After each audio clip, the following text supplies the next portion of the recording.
À 15 ans, ils ont scellé un pacte de sang qui les plonge dans un profond regret. Dans un petit village africain, à l'ombre d'un grand fromager qui servait de lieu de rassemblement aux anciens, deux adolescents s'aimaient comme si le monde leur appartenait. Idriss, fils d'un cultivateur respecté, était un jeune homme vif et rêveur. Mariam, fille d'une tisserande, était belle, douce, mais fière. Leur amour, bien que jeune, était déjà la risée et l'admiration de tout le village. On les voyait toujours ensemble, main dans la main, partageant des rires et des secrets que personne d'autre ne pouvait comprendre. Mais cet amour innocent devint un jour un serment dangereux. Un soir, alors que le soleil disparaissait derrière la colline et que les grillons chantaient, Idriss regarda Mariam et dit « Mariam, promets-moi que tu ne m'abandonneras jamais. » Elle lui sourit timidement. « Je te le promets. Même la mort ne nous séparera pas. » Ils avaient 15 ans. Dans leur naïveté, ils crurent que les mots seuls ne suffisaient pas. Alors, avec une petite lame qu'Idriss avait volée chez son père, ils entaillèrent la paume de leurs mains. Leurs sangs coulèrent et se mélangèrent. Ils posèrent leurs mains l'une contre l'autre et prononcèrent ces mots qu'ils ne comprenaient pas vraiment. « À jamais, toi et moi. Que nos vies se suivent, que nos morts se rejoignent. » Les années passèrent. Leur amour devint plus complexe. Les promesses de fidélité se heurtèrent aux tentations et aux faiblesses humaines.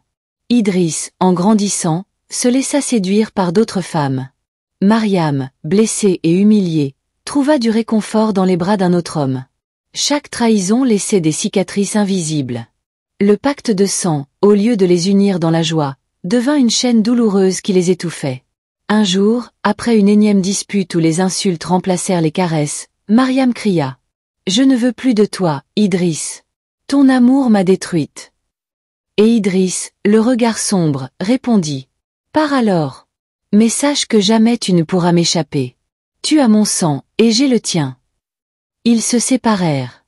Chacun tenta de reconstruire sa vie ailleurs. Idriss épousa une femme du village voisin et devint père de 3 enfants. Mariam, elle aussi, se maria avec un homme bon et eut 2 filles magnifiques. En apparence, leurs vies reprirent un cours normal. Mais le sang, le sang. Chaque fois qu'Idriss tombait malade, Mariam ressentait une faiblesse inexplicable. Chaque fois que Mariam pleurait, Idriss avait des insomnies, comme si une voix lointaine l'appelait dans la nuit. Ils ne se voyaient plus, mais leur destin continuait de s'entrelacer, contre leur volonté. Les années défilèrent. Idriss vieillit prématurément, rongé par la fatigue et les regrets. Mariam, malgré un mariage plus paisible, portait toujours dans ses yeux une ombre de tristesse. Ils ne s'étaient jamais reparlé depuis leur rupture, mais dans leur silence, chacun sentait l'autre, comme une cicatrice qui ne disparaît jamais. Puis vint le jour tragique. Idriss tomba gravement malade. Ses enfants et sa femme l'entouraient, mais lui murmuraient faiblement un seul nom. Mariam. 2 jours plus tard, il rendit l'âme. Quand la nouvelle arriva à Mariam, son corps trembla. Elle ne mangea plus. Elle ne dormit plus. Son mari s'inquiéta, ses filles pleurèrent. Mais Mariam ne pouvait rien expliquer. Comme si une part de son âme venait de s'éteindre. 2 jours plus tard, au lever du soleil, on la trouva sans vie. Le village entier fut bouleversé. 2 familles pleuraient en même temps. 2 foyers brisés. Des enfants restés orphelins, ne comprenant pas pourquoi leurs parents qui ne vivaient même plus ensemble étaient partis presque au même instant. Les anciens du village secouèrent la tête. Voilà pourquoi il ne faut jamais jouer avec le sang. Le sang ne ment pas. Le sang ne pardonne pas. Ce que l'on scelle par le sang, seul le sang peut le briser. La grande leçon de cette histoire. L'amour adolescent est souvent intense, brûlant, mais aussi imprudent.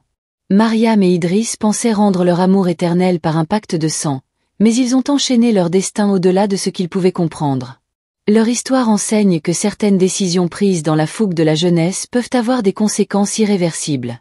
L'amour ne se prouve pas par des serments dangereux, mais par la patience, la fidélité et le respect au fil des années. Leur tromperie et leur rancune auraient pu être des blessures normales, que le temps aurait apaisées. Mais leur pacte transforma ces blessures en malédictions. Et au final, ce ne sont pas eux seulement qui ont souffert, mais surtout leurs enfants, innocents, condamnés à grandir dans la douleur. Cette tragédie nous rappelle qu'il faut réfléchir avant de poser des actes irréversibles. Le sang est la vie. On ne joue pas avec la vie. Cette histoire t'a touché? Alors abonne-toi à Africa Story pour que nos mémoires ne meurent jamais. Chaque like, chaque commentaire, c'est une parole d'ancêtre qui revient à la vie.